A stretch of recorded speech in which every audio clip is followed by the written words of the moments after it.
Hey guys, कैसे हैं आप लोग। मैं हूं आपके साथ विकास और आज इस वीडियो में बात करने वाला हूं आपसे Asus Zenfone Max Pro M1 के बारे में। दरअसल पिछले हफ्ते मैंने उस डिवाइस पे Android 10 बीटा इंस्टॉल किया था। इंस्टॉलेशन प्रोसेस कैसे है, क्या है, वो सारा आपको मैंने वीडियो में दिखाया था। अगर आपने वीडियो नहीं देखा तो आप देख सकते हो वो वीडियो, आई बटन में आपको लिंक मिल जाएगा। इसके अलावा इस वीडियो में पूरे हफ्ते मैंने टेस्ट किया है, वो सारी चीज़ें मैं आपको दिखाऊंगा। क्या कुछ अच्छा था इस अपडेट के अंदर, क्या कुछ बुरा था, चीज़ें कैसे काम करती हैं या फिर क्या कुछ काम नहीं करती हैं। और इसके अलावा यार आप लोगों के बहुत सारे सवाल आए थे, तो वो भी इस वीडियो के एंड में मैंने कवर किए हुए हैं। तो वीडियो को पूरा लास्ट तक देखना, कुछ भी मिस मत करना, वरना आपको चीज़ें समझ में नहीं आएंगी और आप तभी भी कंफ्यूजन में रह जाओगे। वीडियो थोड़ा सा लंबा हो सकता है, लेकिन अगर अच्छा लगे तो वीडियो को लाइक कर देना, चैनल को सब्सक्राइब कर लेना, बेल आइकन भी प्रेस कर देना, ताकि आने वाले वीडियोज़ के नोटिफिकेशन इसी तरह रेगुलरली आपको मिलते रहें। तो बिना ज़्यादा टाइम गवाए चलते अपने वीडियो की तरफ।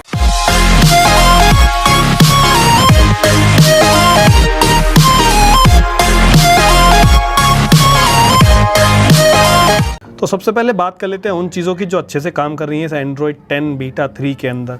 तो ऑब्वियसली Android 10 है तो यहाँ पर बेसिक सा Android के जो जेस्चर्स होते हैं वो होने चाहिए, और इसके अलावा डार्क मोड। तो जेस्चर्स आप देख सकते हैं बहुत आराम से यहाँ पे काम करते हैं, ये आप देख सकते हैं। तो सारे जेस्चर्स बहुत ही आराम से काम करते हैं। मैं कोई भी ऐप यहाँ पे खोलता हूँ, फॉर एग्जांपल यूट्यूब मैंने खोला ये, और मैं इसको बैक करूँगा तो सिंपली आप देख सकते हैं जेस्चर्स बहुत अच्छे से काम कर रहे हैं। इसके अलावा दूसरा आता है हमारा डार्क मोड। तो डार्क मोड आप देख सकते हैं, ये मैंने डार्क थीम पे इसको स्विच किया और पूरा system wide dark mode enable हो चुका है। अब मैं चाहे किसी एप्लीकेशन के अंदर जाता हूँ, फॉर एग्जांपल गूगल ड्राइव में जाता हूँ, तो वो भी डार्क मोड में दिखेगा। इसके अलावा बाकी जो भी चीज़ें होंगी वो सब भी मुझे डार्क मोड में दिखेगा।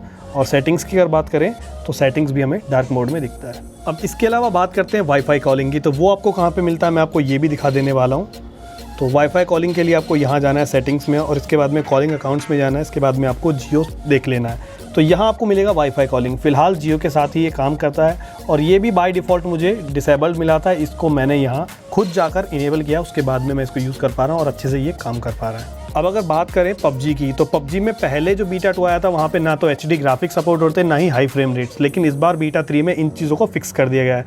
अगर आप बात करें पबजी की, तो पबजी के अंदर आपको HD ग्राफिक्स का ऑप्शन भी मिल जाता है, जिसको कि आप बड़े ही आराम से HD ग्राफिक्स के साथ में हाई रेजोल्यूशन पर खेल सकते हो। अब नेक्स्ट बात कर लेते हैं सिक्योरिटी की। तो सिक्योरिटी के लिए यहाँ पर सिक्योरिटी पैच में चलते हैं। तो ये हमने सिक्योरिटी का ऑप्शन खोला, और यहाँ पे आप देख सकते हैं सिक्योरिटी पैच हमें लेटेस्ट मिल जाता है, जो कि जून का है, यानी पिछले महीने का। तो पिछले महीने यानी कि इस महीने के स्टार्टिंग में 5 तारीख से पहले ये अपडेट आ गया था, तो लेटेस्ट जून का ही हुआ। तो वो भी हमें मिल जाता है, जो कि काफ़ी अच्छी बात है। बात करें नेक्स्ट फीचर की, तो वो है एम्बिएंट डिस्प्ले। कुछ लोगों का कहना था कि बीटा 2 के अंदर वो नहीं मिला था, इवन मैं भी कह रहा था, लेकिन वो बात दरअसल गलत थी। बीटा 2 के अंदर भी हमें मिलता था और बीटा 3 के अंदर भी हमें मिलता है। कहाँ पर मिलता है वो आपको दिखा देना चाहता हूँ। सेटिंग्स में आपको जाना है, डिस्प्ले सेटिंग में एडवांस में जाना है। इसके बाद में आपको सबसे नीचे जाना है, आप देख सकते हैं लॉक स्क्रीन सेटिंग। तो उसके बाद में न्यू नोटिफिकेशन करके जो आपको ये सेटिंग मिल रही है, ये इस बार चेंज नाम कर दिया है और इसकी लोकेशन थोड़ी सी चेंज कर दी है, लेकिन वही चीज़ है एम्बिएंट डिस्प्ले। इसको आप ऑन कर लेना और फिर आपके स्क्रीन ऑफ होने पे नोटिफिकेशन आपको हाईलाइट होकर के आपके स्क्रीन पर दिख जाएंगे। इसके अलावा अगर बात करें गूगल कैमरा की, तो गूगल कैमरा मैंने यहाँ पे यूज़ किया है। गूगल कैमरा ठीक से काम करता है। अगर आप बात करते हैं पिक्चर्स लेने की, पिक्चर क्वालिटी भी ठीक ठाक है, मतलब बहुत ज़्यादा तो अच्छा नहीं कह सकते क्योंकि अभी काम होना बाकी है इस पर, लेकिन फिर भी गूगल कैमरा इसके साथ में अच्छे से काम करता है। लेकिन अगर बात करूँ वीडियो रिकॉर्डिंग की, तो वीडियो रिकॉर्डिंग के लिए जैसे मैं अपने यूट्यूब चैनल के वीडियोस अपने फ़ोन से ही रिकॉर्ड किया करता था, तो वीडियो रिकॉर्डिंग के साथ में इशू है, शायद कैमरा का API वगैरह कुछ ठीक से काम नहीं करता है।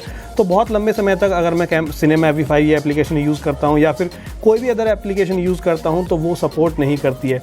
सिर्फ 30 से 40 सेकंड की वीडियो रिकॉर्ड होती है, उसके बाद में मेरे फ़ोन का कैमरा काम करना बंद कर देता है, एंड देन मुझे अपने फ़ोन को रीस्टार्ट करना पड़ता है, तब जा करके वो काम करना शुरू करता है। लेकिन फ़ोटो के साथ में ऐसी कोई प्रॉब्लम मुझे फेस करने को नहीं मिली है। एक और फीचर की बात करें तो वो हमें मिल जाता है वाइड वाइन L1 का सपोर्ट। DRM इन्फॉर्मेशन के एप्लीकेशन में आप देख सकते हैं वाइड वाइन L1 हमें मिल जाता है सिक्योरिटी लेवल में।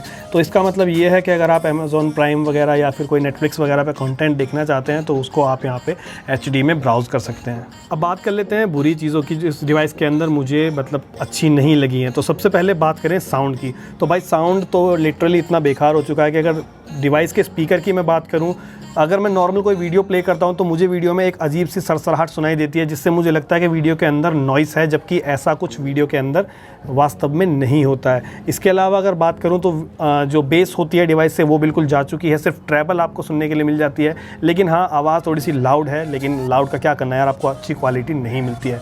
अब बात कर लेते हैं हेडफोन के साथ में। तो मैंने वायर्ड हेडफोन की अगर बात करें तो वो मैंने इसके साथ में यूज़ किया है। उसके अंदर भी हमें सेम वही चीज़ मिलती है, आपको सिर्फ और सिर्फ ट्रैवल मिलती है, बेस ज़रा भी नहीं मिलती है। तो वो चीज़ आप एक बार देख लेना, मतलब ठीक से काम नहीं करता है। नेक्स्ट एक चीज़ की और बात करें तो इसके लिए मैं आपको लेके चलता हूँ फ़ोन के सिक्योरिटी में। तो फिंगरप्रिंट देखो यार ठीक ठाक काम करता है। पहले मैं आपको दिखाता हूँ, फ़ोन को लॉक करके मैंने यहाँ पे अनलॉक किया तो मेरा फ़ोन अनलॉक हो गया। मतलब बहुत ज़्यादा फास्ट तो नहीं है, जैसा फ़ोन आया था स्टार्टिंग में उतनी ही स्पीड के साथ में अनलॉक हो जाता है, लेकिन फिंगरप्रिंट काम करता है। लेकिन एक चीज़ जो मुझे नोटिस करने को मिली थी, वो जब मैंने इस फ़ोन में इंस्टॉल किया था बीटा 3 को, तो मेरा फिंगरप्रिंट जो था ऑटोमेटिकली फ़ोन के डिवाइस से डिलीट हो गया था। फिर मुझे वापस से इसको सेट करना पड़ा डिवाइस में, उसके बाद में मैं इसको यूज़ कर पाया। और एक और चीज़ जो मैं आपको पहले भी बता चुका हूँ वो ये कि वीडियोज़ मैं इस डिवाइस के साथ में रिकॉर्ड नहीं कर पा रहा हूँ, चाहे मैं थर्ड पार्टी कैमरा का यूज़ कर रहा हूँ या फिर मैं स्टॉक कैमरा का यूज़ कर पा रहा हूँ, वीडियोज़ नहीं बना पा रहा हूँ मैं इस डिवाइस पर। इसके अलावा एक और इशू जो मुझे फेस करने को मिला है वो ये है, ये गूगल सर्च बार। तो गूगल सर्च बार से सारे काम हो रहे हैं, लेकिन मैं इसको अगर रिमूव करना चाहूँ तो मैं इसको रिमूव नहीं कर सकता हूँ, जो कि एक अच्छी चीज़ बिल्कुल नहीं लगी है मुझे। इसको हम हटाना चाहें तो काश हटा पाते। इसके अलावा अगर एक और चीज़ मैं आपको दिखाऊं तो सेटिंग्स में चलते हैं। सेटिंग्स में जाने के बाद में आप सेटिंग्स के टॉप में ही देख सकते हैं, कुछ सजेशंस आपको सेटिंग्स के लिए मिल जाते हैं। तो इनकी रिक्वायरमेंट्स को आप कितना भी फिलफुल कर लेना, ये आपके स्क्रीन से नहीं जाएंगे, हमेशा वैसे ही लगे रहेंगे। तो ये भी एक बग है, इसको भी Asus को जल्दी ही फिक्स करना चाहिए। इसके अलावा अगर बात करूँ तो कई बार जब मैं अपना ब्राउज़र यूज़ कर रहा होता हूँ, इवन आई यूज़ क्रोम या फिर मैं इसके अलावा कोई ब्रेव की बात करूँ, तो ये जब मैं यूज़ कर रहा होता हूँ तो यहाँ पे कई बार ऐसा होता है ब्राउज़ करते करते मेरा ब्राउज़र किसी एक पेज पे स्टक हो जाता है। फॉर एग्जांपल ये पेज है तो स्टक हो जाता है, वहाँ पे फिर मैं अपने डिवाइस को अगर नेविगेशन जेस्चर के थ्रू बैक कमांड देता हूँ या फिर फॉरवर्ड कमांड देता हूँ तो वो काम नहीं करता है। फिर मुझे क्या करना होता है, वापस से कुछ इस तरह से इसको बंद करके रिसेंट ऐप्स में ले जाना पड़ता है, फिर से मैं खोलता हूँ अपने ब्राउज़र को, तो तब जा करके मेरा जो फ़ोन है वो काम करने लगता है। वो उस पर जो भी ब्राउज़र में कर पाता हूँ कंटिन्यू कर सकता हूँ।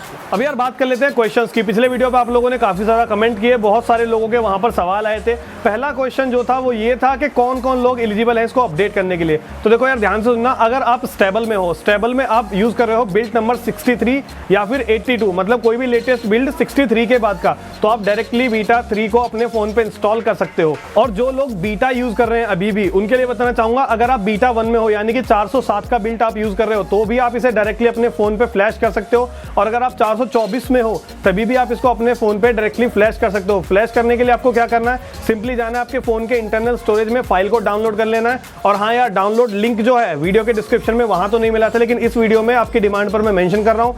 सिंपली आप उसको डाउनलोड कर लेना, अपने फ़ोन की इंटरनल स्टोरेज में, किसी भी फोल्डर के अंदर नहीं रखना है। बहुत सारे लोगों का कमेंट आया था कि एंड्रॉइड में रख ले, या मैंने बोला था कि रूट स्टोरेज में रख लो, तो उन्होंने बोला कि ऐसा कोई फोल्डर नहीं है। तो कोई फोल्डर में नहीं रखना है, सिंपली अपने फ़ोन के इंटरनल स्टोरेज में उसको पेस्ट करना और फ़ोन को रीस्टार्ट करना। रीस्टार्ट होने के बाद में नोटिफिकेशन आ जाएगा। कुछ लोगों का हुआ है नोटिफिकेशन नहीं आया, तो आप भाई 1-2 बार रीस्टार्ट करके ट्राई कर लो, कुछ टाइम में आपका नोटिफिकेशन मिल जाएगा। इवन मेरे केस में मैंने रीस्टार्ट नहीं किया था, कुछ टाइम बाद मुझे ऐसे ही नोटिफिकेशन मिल गया।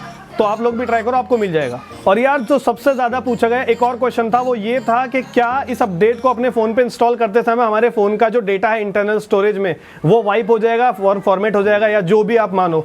तो भाई ऐसा कुछ नहीं है, डेटा आपका कहीं नहीं जाने वाला। मैंने आपको करके दिखाया था, जहाँ मैंने फाइल को पेस्ट किया ठीक बिल्कुल वहीं पे पेस्ट करना, सिंपली फ्लैश कर देना अपने फ़ोन पे, आपका कोई भी डेटा नहीं जाने वाला, सब आपके फ़ोन में रहेगा। लेकिन अगर आपको रिस्क है, आपके फ़ोन के अंदर बहुत ज़्यादा ज़रूरी डेटा है, तो आप एक बार डबल श्योर होने के लिए अपने फ़ोन के डेटा को बैकअप कर लेना। आपका कोई सिस्टम है, मतलब कंप्यूटर है, लैपटॉप है, या फिर कोई भी आपके पास में डिवाइस है स्टोरेज की, उसमें अपने डेटा को बैकअप कर लेना, क्योंकि Asus ने भी रिकमेंड किया है आपका डेटा बैकअप करना। जो नेक्स्ट क्वेश्चन आता है वो है कैमरा टू API इनेबल। तो भाई मैं जब से एंड्रॉइड 8 यूज़ कर रहा था तब से मैंने कैमरा टू API को अपने डिवाइस पे इनेबल कर रखा था। उसी के बाद में जब मैं 9 में गया तो मुझे भी वहाँ पे प्री इनेबल मिला। इसके बाद अब जब मैं एंड्रॉइड 10 बीटा में आया हूं तब भी मुझे इनेबल मिला है। तो Asus ने अपनी तरफ से इसको इनेबल किया है या नहीं किया इस बारे में कोई जानकारी नहीं है, हालांकि किया ही नहीं होगा क्योंकि ऐसा हमें कहीं भी कोई अपडेट देखने के लिए नहीं मिलता है। लेकिन मेरे डिवाइस पे इनेबल है और अगर आप करना चाहते हो तो उसके रिगार्डिंग भी वीडियो चैनल पर वो आप देख सकते हो, आई बटन में भी आपको लिंक मिल जाएगा। एक और जो क्वेश्चन है वो ये है कि जब मैंने अपने फोन पे इस रोम को इंस्टॉल किया था तो मेरा फोन लैग होकर के चल रहा था। वो ऐसा इसलिए है क्योंकि जब मैं वीडियो बना रहा था तो मैंने उसको इंस्टॉल होने के बाद में टाइम नहीं दिया था कि वो अपनी सारी प्रोसेसिंग जो बैकग्राउंड में चल रही होती है उसको फिनिश कर ले।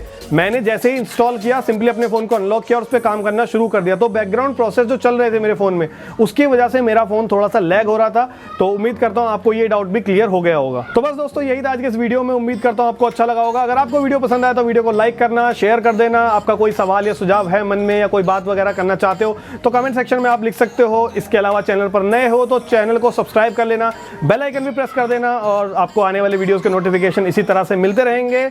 मैं मिलता हूं आपसे आने वाले किसी वीडियो में, तब तक के लिए गुड बाय।